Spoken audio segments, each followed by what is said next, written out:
សួស្តីបងប្អូនថ្ងៃនេះយើងមកជួបគ្នាម្ដងទៀតហើយជាមួយនឹង Dina's Kitchen ខ្ញុំចង់មកបង្ហាញបងប្អូនពីរបៀបធ្វើនំប៉័ងម្យ៉ាងដែលមានឈ្មោះថា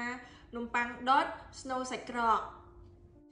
ខ្ញុំចង់បញ្ជាក់បងប្អូនបន្តិចណាគ្រាន់ថាសាច់ក្រកនេះមិនមែនសាច់ក្រករបៀបរសជាតិរបស់ខ្មែរយើងទេគឺថាជារបៀប hot dog ហើយខ្ញុំគិតថាបងប្អូននៅខ្មែរយើងក៏ប្រកាសជាស្គាល់ដែរថា hot dog នឹងជាអ្វី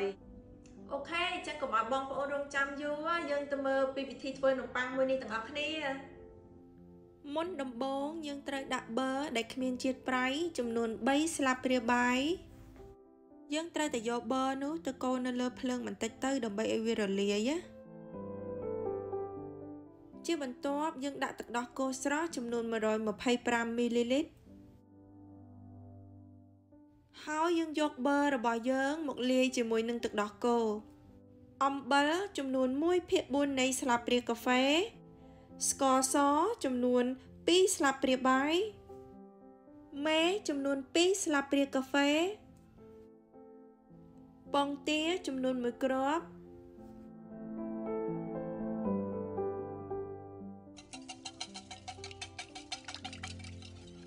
យើងត្រូវលាយគ្រឿងផ្សំរបស់យើងទាំងអស់ឲ្យបានសព្វល្អជាបន្ទាប់យើងត្រូវដាក់ម្សៅមីចំនួន224ក្រាមចូល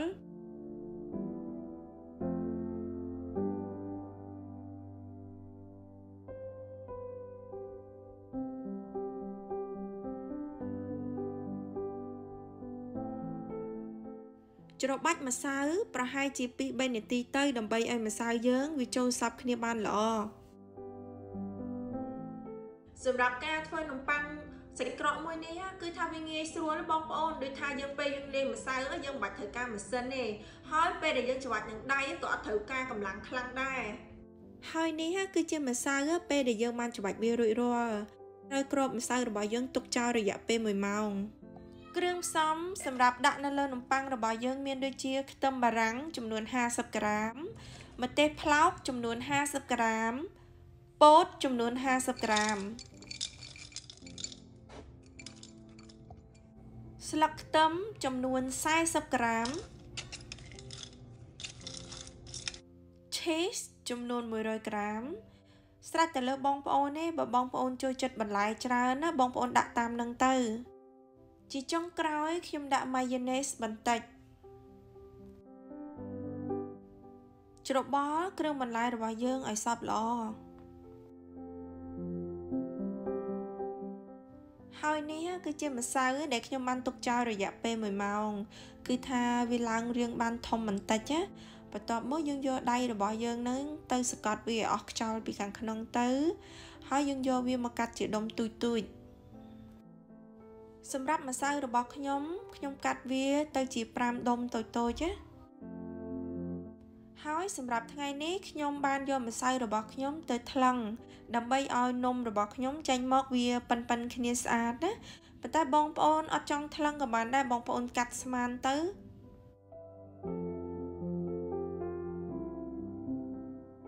បន្ទាប់ពីយើងកាត់ម្សៅរបស់យើងរួចរាល់យើងត្រូវតែយកម្សៅរបស់យើងនឹងមកបត់ពីរដងអញ្ចឹងណាហើយយើងត្រូវតែធ្វើម៉េចឲ្យម្សៅយើងទៅជារាងមូលបន្ទាប់មកយើងទុកវាដែលឡែកសិនទៅហើយយើងបន្តធ្វើម្សៅរបស់យើងរបៀបនេះរហូតតទៅអស់ទៅបន្ទាប់ពីយើងលុញម្សៅរបស់យើងទៅជាដុំមូលហើយយើងត្រូវតែគ្របវាទុកចោលក្នុងរយៈពេល20នាទីបន្ទាប់ពី20នាទីក្រោយមកយើងត្រូវតែយកម្សៅរបស់យើងមកដុំមកយើងធ្វើម៉េចឲ្យម្សៅនឹងវាចេញទៅជារាងទ្រវែងឲ្យប្រហែលប្រវែង hot dog របស់យើងនឹងទៅហើយយើងស្កត់វាទៅប៉ែតយើងយកម្សៅរបស់យើងនឹងមករុំជាមួយនឹង hot dog នឹងឲ្យជិតពេលដែលយើងបិទមុខម្សៅយើងជិតហើយកុំភ្លេចយើងត្រូវតែលុញវាទៅវិញទៅមកឲ្យម្សៅខាងក្នុងនឹងវាស្មើជាមួយនឹងសាច់ hot dog នឹងណា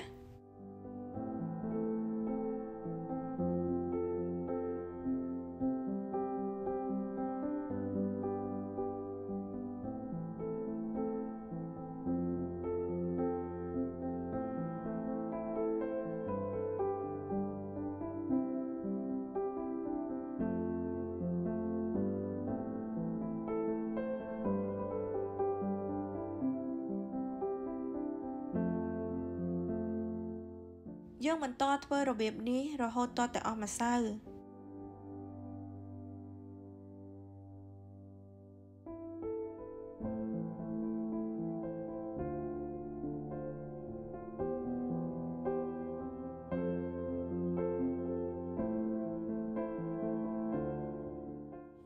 ជាបន្ទាប់យើងត្រូវតែយកកន្ត្រៃមកកាត់ម្សៅរបស់យើងអញ្ចឹងណាប៉ុន្តែបងប្អូនត្រូវកាត់ថ្នមៗកុំកាត់ខ្លាំងពេកតែមិនអញ្ចឹងវាអាចដាច់ដល់ខាងក្រោមយើងកាត់ម្សៅរបស់យើងទៅជា7-8ចំណិតទៅហើយយើងយកម្សៅរបស់យើងមួយបត់ទៅឆ្វេងមួយបត់ទៅស្ដាំដើម្បីឲ្យកណ្ដាលហ្នឹងយើងស្រួលដាក់ស្នូលណា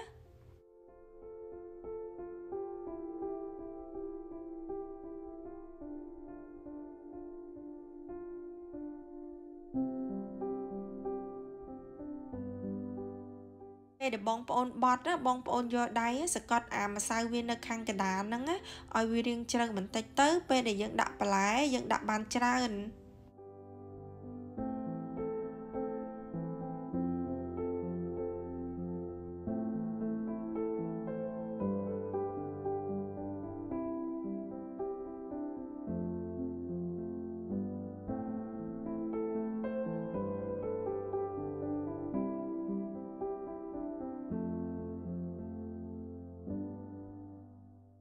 នំរបស់ខ្ញុំខ្ញុំបានកាត់វារួចរាល់ហើយអញ្ចឹងខ្ញុំនឹងយកបន្លែដែលខ្ញុំបានលាយរួចហ្នឹងមកដាក់វានៅកណ្ដាលណា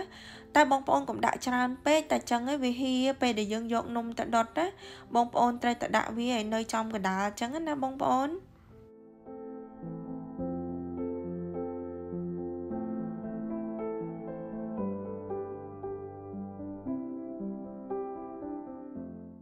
ជាចុងក្រោយខ្ញុំដាក់ទឹកប៉េងប៉ោះនៅពីខាងលើបន្តិចទៅដើម្បីឲ្យវាមានរសជាតិជូរផ្អែមឆ្ងាញ់ណា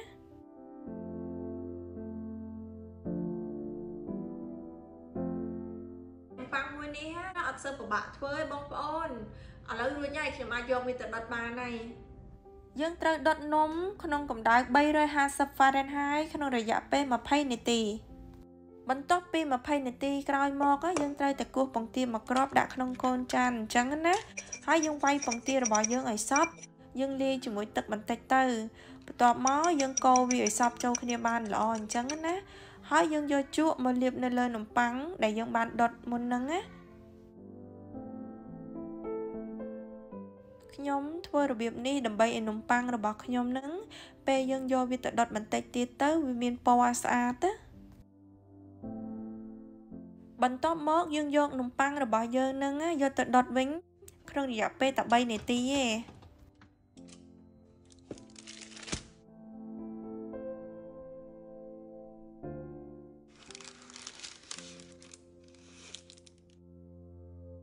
ឥឡូវនំប៉័ង hot dog របស់ខ្ញុំបានឆ្អិនហើយ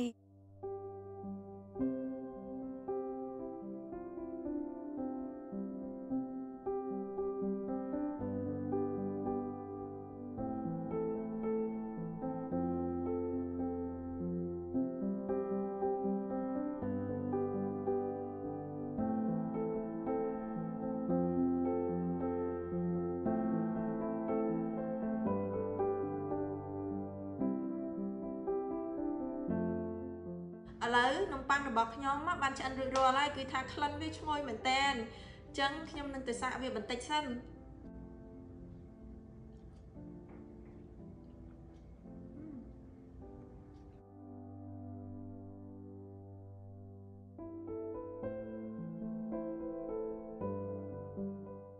សម្រាប់រសជាតិរបស់នំប៉័ងសាច់ក្រកមួយនេះគឺថា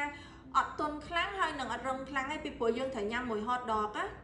ហើយសម្រាប់ពីបន្លែដាក់ពីខាងលើនំប៉័ងរបស់យើងវិញបើបងប្អូនអត់ចេះញ៉ាំបន្លែមួយណាទេដូចជាម្ទេសប្លោកឬក៏ខ្ទឹមបារាំងអីបងប្អូនបាច់ដាក់អីអញ្ចឹងណាខ្ញុំសង្ឃឹមថាអ្នកទាំងអស់គ្នានឹងចូលចិត្តពីវិធីធ្វើនំប៉័ងសាច់ក្រកមួយនេះជួបគ្នានៅវីដេអូបន្តទៀតបាយបាយ